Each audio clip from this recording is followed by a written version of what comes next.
Hello everyone, welcome to Okul classes. Okul classes में आपका स्वागत है। पिछली क्लास में हमने इंडिया नेपाल रिलेशनशिप देखा था।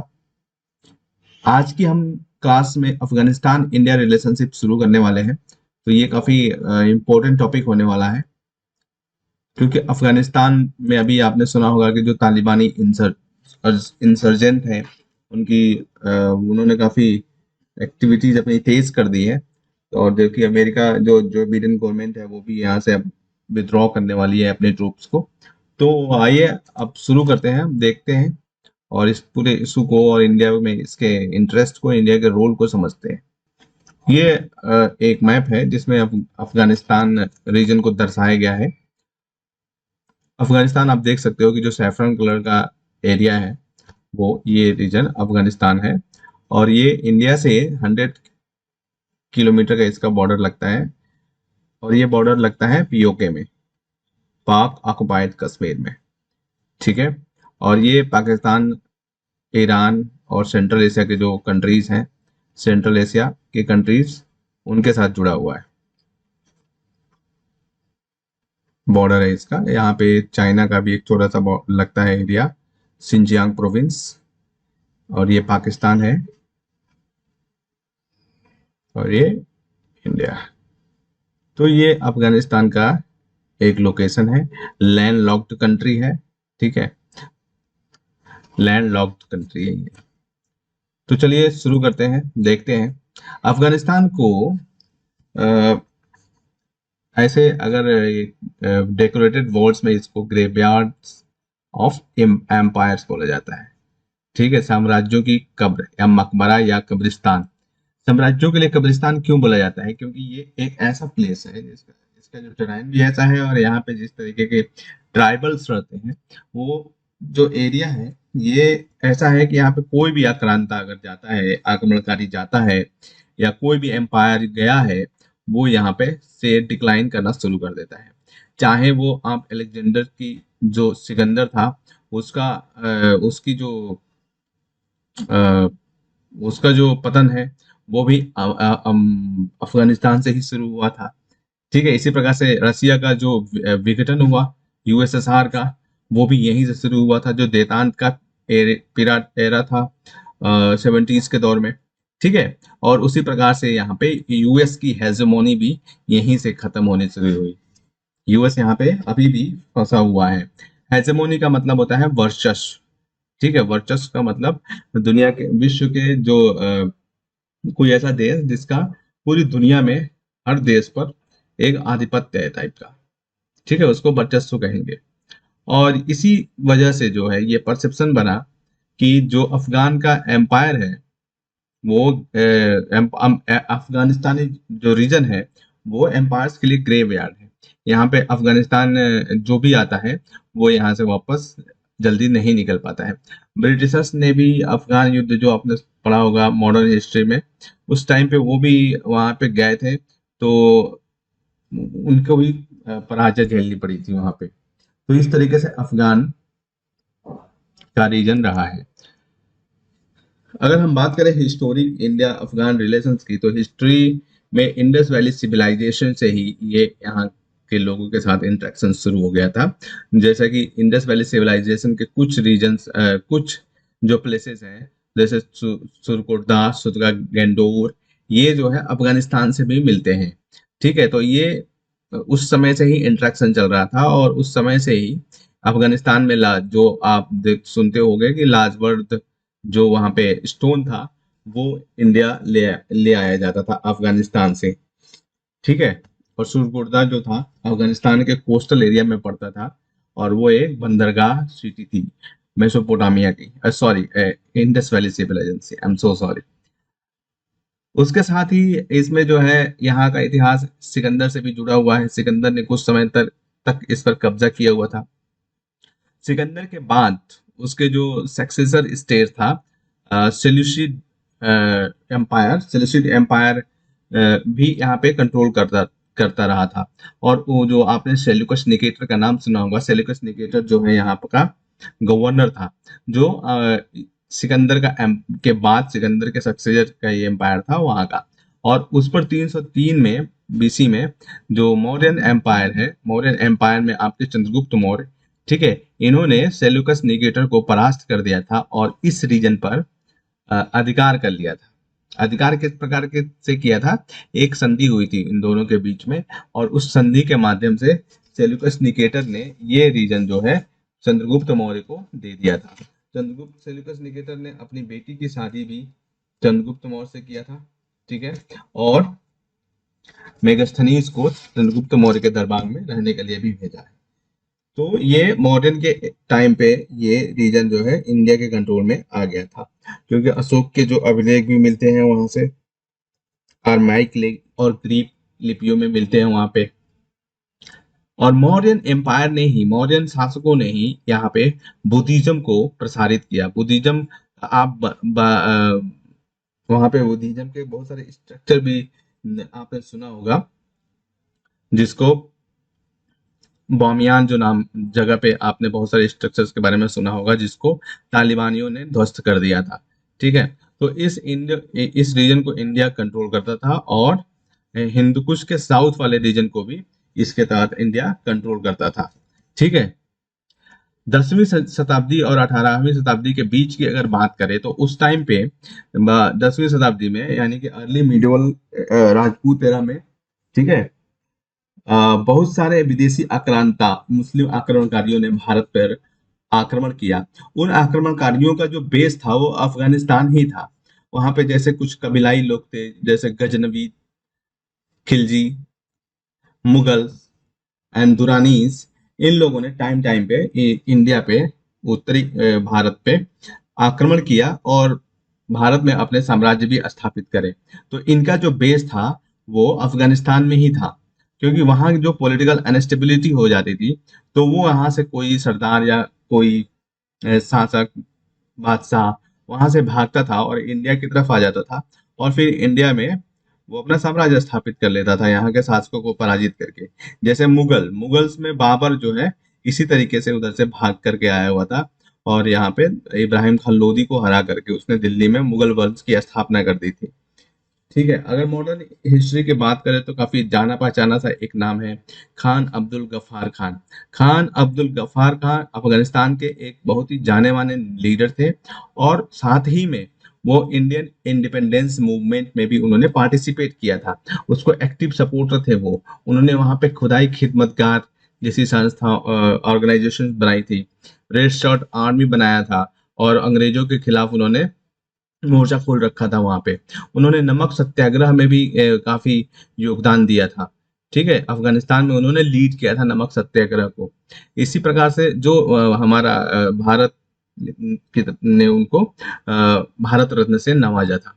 तो इस तरीके से अफगानिस्तान के साथ जो इंडिया का रिलेशन है उसका बेस काफी प्रगाढ़ है, और वो हिस्टोरिकल बेस पे आधारित है। अब यहाँ पे हम देखते हैं कि अफगानिस्तान इंपॉर्टेंस क्यों रखता है इंडिया के लिए। पहला तो वो रीजनल जो पावर, जो बैलेंस ऑफ पावर है उसको बनाए रखने के लिए जरूरी है, क्योंकि जो ये रीजन है यहाँ पे दो पावर्स हैं, जो एक तो चाइना है और दूसरा पाकिस्तान, जो इस रीजन में जिनका प्रभाव काफी ज्यादा है। तो अगर इंडिया को रीजनल पावर बनना है, ग्लोबल पावर बनना है, ग्रेट पावर बनना है, तो इंडिया को क्या करना पड़ेगा, चाइना और पाकिस्तान को कंट्रोल करना पड़ेगा, उनके इन्फ्लुएंस को काउंटर करना पड़ेगा। इसके लिए जरूरी है कि इंडिया इस रीजन पर अपना प्रभाव छोड़े। यहाँ पे इंडिया की उपस्थिति जरूरी है, ताकि पावर का जो बैलेंस है वो बनाया जा सके। अदरवाइज चाइना इंडिया को यहाँ पे बिल्कुल ही टिकने नहीं देगा। और दूसरा, इंडिया जो है एक डेमोक्रेटिक कंट्री है, तो डेमोक्रेसी काफी मैच्योर डेमोक्रेसी है इंडिया की। तो अगर अफगानिस्तान के रीजन में इंडिया डेमोक्रेसी को लेकर के जाता है और डेमोक्रेसी को इस्टेब्लिश करने की कोशिश करता है वहां पे, तो इससे जो है जो दुनिया के देश हैं उन पे एक मैसेज जाएगा। इंडिया के जो रिस्पॉन्सिबल नेशन के रूप में जो इमेज है वो और भी प्रगाढ़ होगी, और इससे जो इंडिया के सॉफ्ट पावर, पब्लिक डिप्लोमेसी, ये सारी जो क्षेत्रों में इंडिया को फायदा मिलने वाला है, ठीक है। इंडिया अफगानिस्तान रीजन में इंडिया का इंटरेस्ट इस चीज से भी रिलेटेड है कि वहां पे पाकिस्तान के इन्फ्लुएंस को कम किया जाए, क्योंकि एक तो रिलीजियस प्रॉक्सिमिटी है पाकिस्तान की वहां पे, तो रिलीजन की वजह से वो कभी कभी जो है वहां के लोगों का सपोर्ट लेने की कोशिश करता है, इन्फ्लुएंस करने की कोशिश करता है। लेकिन जो पाकिस्तान की छवि है ना वहां पे, जो टेररिस्ट और जो बलूचिस्तान पे उसने इलीगल तरीके से कब्जा कर रखा है, उसका इम्पैक्ट भी पड़ता है उसकी इमेज पे। ठीक है, तो इससे इंडिया को एक पॉजिटिव मतलब पॉइंट मिल जाता है आगे बढ़ने के लिए। तो इंडिया पाकिस्तान को वहां पे बैलेंस करना भी इंडिया के लिए काफी जरूरी है। नेक्स्ट अगर इंपॉर्टेंस देखा जाए तो एनर्जी सिक्योरिटी को लेकर के है। एनर्जी सिक्योरिटी में जो तापी पाइपलाइन है, प्रोजेक्ट है, pipeline project Turkmenistan, Afghanistan, Pakistan और इंडिया से जो मिल करके बनाया जा रहा है प्रोजेक्ट तापी, वो पाकिस्तान अफगानिस्तान से भी गुजरेगा। और इसका जो पर्पज है वो है सेंट्रल एशिया को साउथ एशिया से कनेक्ट करना। तो अगर अफगानिस्तान में स्टेबिलिटी नहीं होगी और स्थिरता नहीं होगी तो वो प्रोजेक्ट सफल नहीं हो पाएगा। तो तापी परियोजना को सफल बनाने के लिए भी अफगानिस्तान में स्टेबिलिटी जरूरी है, और इसलिए भी वो अफगानिस्तान इंडिया के लिए काफी महत्वपूर्ण है। इसी तरीके से ये एक स्ट्रेटजिक लोकेशन पर भी है, स्ट्रेटजिक लोकेशन पर है, और यहाँ से इंडिया सेंट्रल एशिया के जो भूमध्य देश हैं, लैंड लॉक्ड कंट्रीज हैं, जो बॉर्डर बनाते हैं अफगानिस्तान के साथ, वहां पर इंडिया जा सकता है, उनके साथ इंडिया की कनेक्टिविटी बन सकती है। इसके लिए इंडिया ने जो चाबहार पोर्ट बनाया है, चाबहार पोर्ट जो डेवलप कर रहा है ईरान में, चाबहार से लेके जेरौन तक सड़क बनाई जा रही है अफगानिस्तान के बॉर्डर पे, वहां से डेलाराम सड़क रोड जो जाता है। ठीक है, तो इंडिया को अफगानिस्तान में अपने पैर बहुत मजबूती से जमाने होंगे, क्योंकि वो सेंट्रल एशिया के साथ कनेक्टिविटी के लिए एक की है, मतलब एक तरीके से कुंजी है। इसी प्रकार से नेचुरल रिसोर्सेज जो है अफगानिस्तान में काफी बड़ी मात्रा में है, और वहाँ का उनका दोहन भी नहीं हो पाया है। तो इसलिए भी इंडिया को जो है अपनी रिक्वायरमेंट्स को पूरी करने के लिए और नेचुरल रिसोर्सेज को प्राप्त करने के लिए अफगानिस्तान में जाना होगा, और अफगानिस्तान इंडिया के लिए इस दृष्टिकोण से भी काफी इम्पोर्टेंट है। ठीक है, और वो एक तभी हो सकता है ये सारे काम जब अफगानिस्तान स्थिर देश के रूप में उभरेगा, तो इन समस्याओं का समाधान किया जाएगा। अब यहाँ पे हम देखते हैं इंडिया के कुछ सिक्योरिटी कंसर्न्स हैं अफगानिस्तान में, तो वो काफी इंपॉर्टेंस रखते हैं, इनको हम यहाँ पे एक बार देखते हैं। तो सिक्योरिटी कंसर्न्स की अगर बात करी जाए तो एक तो यहाँ पे तालिबान की समस्या है। तालिबान की समस्या इतनी ज्यादा थी 90s के दशक में कि इंडिया भी बहुत परेशान रहता था इनकी वजह से। ठीक है, 90s के दशक में जैसे कि आप सोचोगे कि एक बार जो इंडिया का प्लेन हाईजैक किया गया था, हालांकि तालिबानियों ने नहीं किया था, लेकिन वो उतारा गया था अफगानिस्तान में ही, जहां पर निगोशिएशन करने के लिए जो हमारे विदेश मंत्री थे तत्कालीन यशवंत सिंह जी, वो गए हुए थे। ठीक है, तो तालिबान जो है यहाँ कश्मीर में भी उनकी उपस्थिति कई बार देखी गई। तो इस तरीके से इंडिया के लिए तालिबान की अगर वहां पे इमरजेंसी हो जाती है फिर से दोबारा, तो वो इंडिया के लिए अच्छी बात नहीं होगी। ठीक उसी तरीके से जो अफगानिस्तान है वहां पे पाकिस्तान के द्वारा जो कई सारे मिलिटेंट ग्रुप्स हैं, आतंकवादी समूह हैं, उनको सपोर्ट किया जाता है, और वो वहां पर अपने अड्डा बनाए हुए हैं, वहां पे अपने कैंप्स बनाए हुए हैं। लश्कर ए तैयबा, हरकतुल मुजाहिदीन, हरकतुल अंसार एंड हरकतुल जिहाद अल इस्लामी, ये कुछ आतंकवादी संगठन हैं जो अफगानिस्तान से इंडिया में ऑपरेट करते हैं। इंडिया को अस्थिर बनाने के लिए जो प्रॉक्सी वार पाकिस्तान की तरफ चलाया जा रहा है, उसमें इन आतंकवादी संगठनों का रोल है, जो कि इंडिया को अस्थिर करने के लिए ये सब काम करते हैं। ये सारे ग्रुप्स जो है अफगानिस्तान में ही ट्रेन किए जाते हैं, इनका प्रशिक्षण अफगानिस्तान में ही होता है। ठीक है, सारे ग्रुप्स का ट्रेनिंग अफगानिस्तान में होता है, और इनकी जो नजदीकी है वो तालिबान और अलकायदा के साथ भी है। इनकी नजदीकी तालिबान और अलकायदा के साथ भी है, सारे एक ही चट्टे बट्टे के हैं। ठीक है, जो भी एक आतंकवादी संगठन अगर स्ट्रांग हो जाता है तो उसके प्रति दूसरा आतंकवादी संगठन अपना निष्ठा दिखाता है। एक तरीके से वो आतंकवादियों में भी सपोर्ट होता है कि हम तुमको सपोर्ट करते हैं, हम तुम्हारे अधीन काम करेंगे, दिस काइंड ऑफ। अगर जैसे आईएस इतना मजबूत हो गया था कुछ समय पहले कि अलकायदा भी उसके सामने झुकने लगा था। अलकायदा का जो एक अल शबाब है, अलकायदा का ही से एफिलेटेड टेररिस्ट ऑर्गेनाइजेशन है, जो इथोपिया और ये अफ्रीका, केन्या, इन देशों में इसके आतंकी घटनाएं करता रहता है। तो वो भी अपनी निष्ठा आईएस के खिल मतलब प्रति जताया था उसने। इसी प्रकार से जो अफगानिस्तान में कुछ रेडिकल आइडियोलॉजीज जो अतिक्रमण,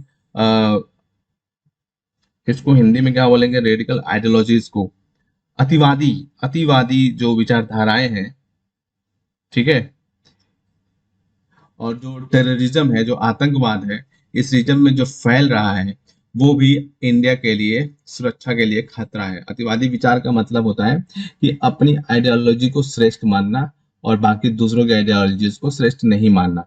तो ये रेडिकल अप्रोच होता है। रेडिकल में एक एक्सट्रीम लेवल पे सारी चीजें होती हैं, ठीक है। उसके काउंटर में कुछ नहीं, वो मानते हैं कि कोई भी इसके खिलाफ नहीं है, उसके खिलाफ जो है वो हमारा दुश्मन है। वो एक तरीके से सहिष्णुता वाली बात पे कोई भी विचार नहीं होता है। और रेडिकल जो होते हैं, रेडिकल आइडियोलॉजी को मानने वाले, वो अपने आइडियोलॉजी को इम्प्लीमेंट कराने के लिए तरह तरह के मीन्स का भी प्रयोग करते हैं, ठीक है। और पाकिस्तान के साथ जो इंडिया का पाकिस्तान की जो स्ट्रेटेजिक डेप्थ जो अफगानिस्तान में बढ़ रही है, वो भी इंडिया के लिए एक खतरा है। अफगानिस्तान में हमेशा पाकिस्तान जो है खुद को उपस्थित करना चाहता है, क्योंकि वो वहां पे क्या होगा कि अगर पाकिस्तान चला गया तो इंडिया के लिए फिर वो एक बड़ा नुकसान हो जाएगा। इंडिया वहां पे अपने आप को स्टेबल नहीं रख पाएगा, ठीक है। और यहाँ पे पाकिस्तान के जाने का मतलब है, यहाँ पे Pakistan India anti India groups को इंक्यूबेट कर सकता है, और वो विशेष कर जो है लोया लोया पख्तिया एक रीजन है अफगानिस्तान का जो पाकिस्तान के बॉर्डर के पास है, ठीक है। तो यहाँ पे वो ऐसा इंडिया के अगेंस्ट में जो टेररिज्म है उसको प्रमोट कर सकता है। पाकिस्तान ये कभी नहीं चाहेगा कि इंडिया अफगानिस्तान में आए। इंडिया अफगानिस्तान में अगर आएगा तो बलूचिस्तान को लेकर के उसकी समझ मतलब उसकी चिंताएं और बढ़ जाएंगी। जो पाकिस्तान का बलूचिस्तान प्रोविंस है, हमने पाकिस्तान वाले क्लास में देखा था। तो बलूचिस्तान में जो इशू चल रहा है, आज़ादी की लड़ाई चल रही है, उसको उसके दृष्टिकोण से ये पाकिस्तान के फेवर में नहीं होगा, ठीक है।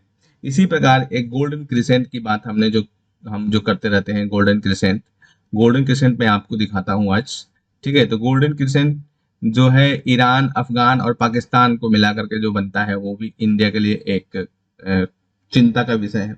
गोल्डन क्रिसेंट का मतलब है यहाँ पे ड्रग के प्रोडक्शन होते हैं, और ड्रग ट्रैफिकिंग काफी हाई है, और वो ये रीजन जो है बहुत डेंजरस है ड्रग्स के लिए। जैसे आप ड्रग्स एब्यूज जो आप पाकिस्तान में देखते हो, सॉरी पंजाब में जो ड्रग एब्यूज आप देखते हो पंजाब में, जो इश्यू ऑफ ड्रग एब्यूज, वो इसी से रिलेटेड है, गोल्डन क्रिसेंट से रिलेटेड है।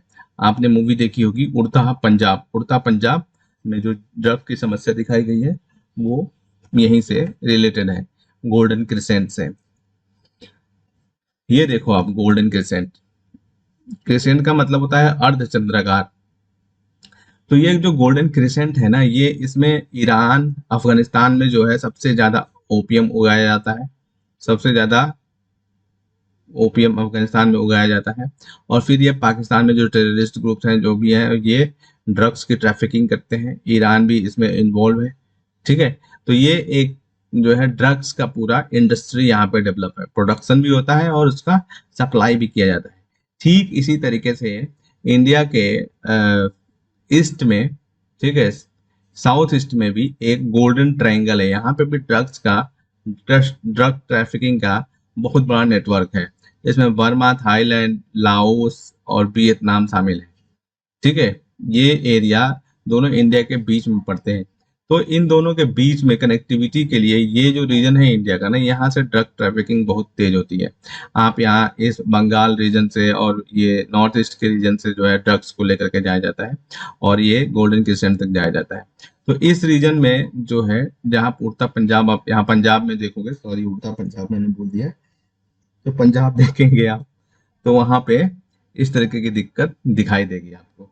ये ड्रग ट्रैफिकिंग से जुड़ा हुआ है और इस रीजन में इसी वजह से ड्रग ट्रैफिकिंग के जो सेंटर्स हैं उनके बीच में आने की वजह से एक ऑर्गेनाइज्ड क्राइम डेवलप हो गया है।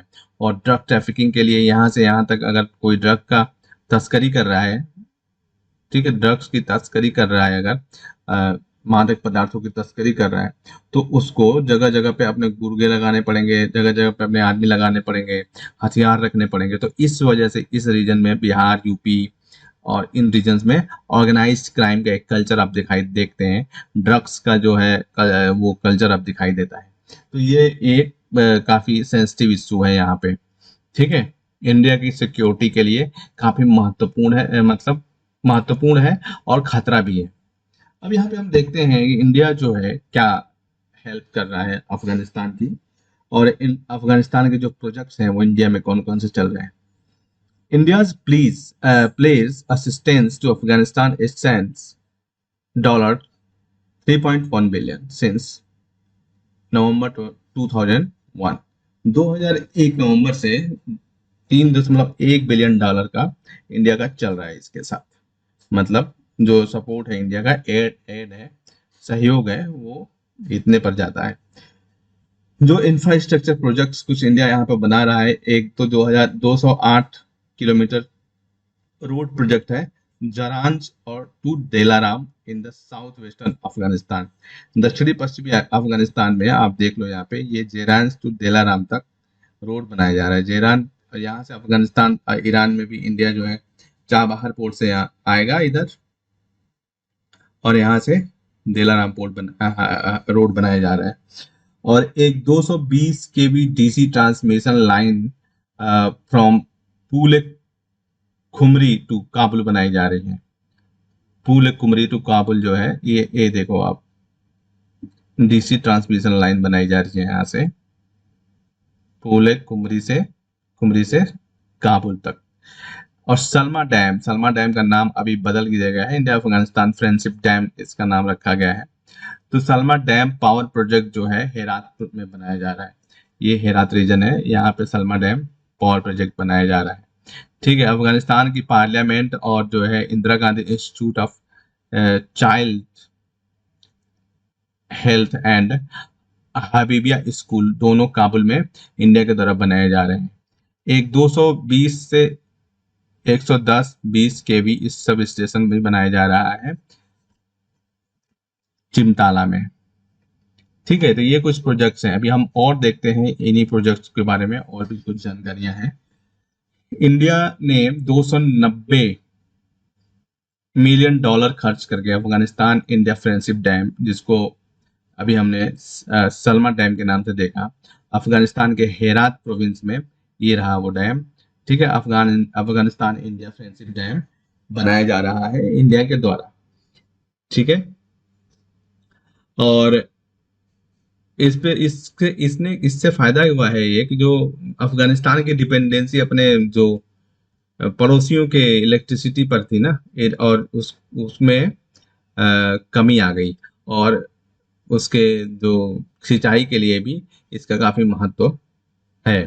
तो ये डैम है अफगानिस्तान इंडिया फ्रेंडशिप डैम है ये, ठीक है। और इसी तरीके से आप यहाँ पे देखोगे, Afghan parliament building was constructed by India at cost of $90 million पर अफगानिस्तान पार्लियामेंट बनाया जा रहा है यहाँ पे इंडिया के कॉस्ट पे, ठीक है। देलाराम रोड के बारे में हमने जो बात की, जेरान देलाराम रोड, ठीक है, वो यहाँ पर बनाया जा रहा है और $135 मिलियन खर्च किया जा रहा है। और ये फुल्ली जो है financed fully by development grants from India, ठीक है। तो ये कुछ प्रोजेक्ट्स यहाँ पे हैं। और ये देखो आप, new Delhi development partnership with Kabul is based on five five pillars, 5 जो है स्तंभों पर है। आप इसको, आपको पीडीएफ में दिया जाएगा, आप उसको वहां पे पढ़ना। Capacity building, humanitarian assistant, economic development और कनेक्टिविटी। ठीक है, तो ये कुछ जो है इसको आप पीडीएफ में पढ़ना, ये हमने सारी बातें ये कर लिया है। ठीक है, तो ये कुछ जो है इंडिया के द्वारा वहां पे प्रोजेक्ट्स चलाए जा रहे हैं। अब यहाँ पे देखो आप, ये जो कनेक्टिविटी का भी मैंने एक यहाँ पे आपको फिर से विजुअलाइज कराने के लिए डाला हुआ है कि इंडिया के मुंबई से लेकर के जो शिपिंग लेन है वो चाबहार तक जाएगी शिपिंग लेन से, और इस शिपिंग लेन से बाई रोड जो है जेरॉन तक जाया जाएगा, और जेरॉन से जो है अफगानिस्तान के काबुल तक जाया जा सकता है। फिर यहाँ से आराम से इंडिया सेंट्रल एशिया में जा सकता है। ठीक है, तो ये एक कनेक्टिविटी के लिए काफी महत्वपूर्ण है। और ये जो दूरी है, ये देखो आप यहाँ पे जो पाकिस्तान का ग्वादर बंदरगाह है उससे 72 किलोमीटर की दूरी पर है चाबहार पोर्ट। क्या स्ट्रेटेजिक पोजीशन है आप यहाँ पे देख सकते हो। यहाँ पे चाइना है, यहाँ पे इंडिया है, और ये ठीक है स्टेट ऑफ हॉर्मुज, यहाँ से गल्फ के देशों के साथ जो है ऑयल का ट्रेड किया जाता है। तो ये इंडिया के लिए काफी महत्वपूर्ण लिंक है। इंडिया और अफगानिस्तान के रिलेशंस के बीच में चुनौतियां क्या है, चैलेंजेस क्या है, क्योंकि तालिबान जो है पावर में आ रहा है, तो इंडिया के पास कुछ मतलब अंतर्द्वंद है। इंडिया के उसमें अंतर्द्वंद क्या है, एक तो इंडिया ये सोचता है, दो विचारों में अंतर्द्वंद है। इंडिया ये सोचता है कि जो इंडिया की करंट पॉलिसी है उसी को आगे बढ़ाया जाए। ठीक है, और उसमें इंडिया के द्वारा ये कहा जाता है कि Afghanistan led, Afghanistan owned and Afghan control process. ठीक है, अफगानिस्तान के ही द्वारा वो नेतृत्व भी किया जाएगा, अफगानिस्तान ही उसका मालिक होगा और अफगानिस्तान ही उस पर नियंत्रण करेगा। ऐसी प्रक्रिया के माध्यम से अफगानिस्तान के जो डिस्प्यूट्स हैं, जो पॉलिटिकल सेटलमेंट है अफगानिस्तान का, वो इस प्रोसेस के थ्रू किया जाए कि अफगानिस्तान को ही इतना एम्पावर किया जाए कि वो ये सारे काम कर सके।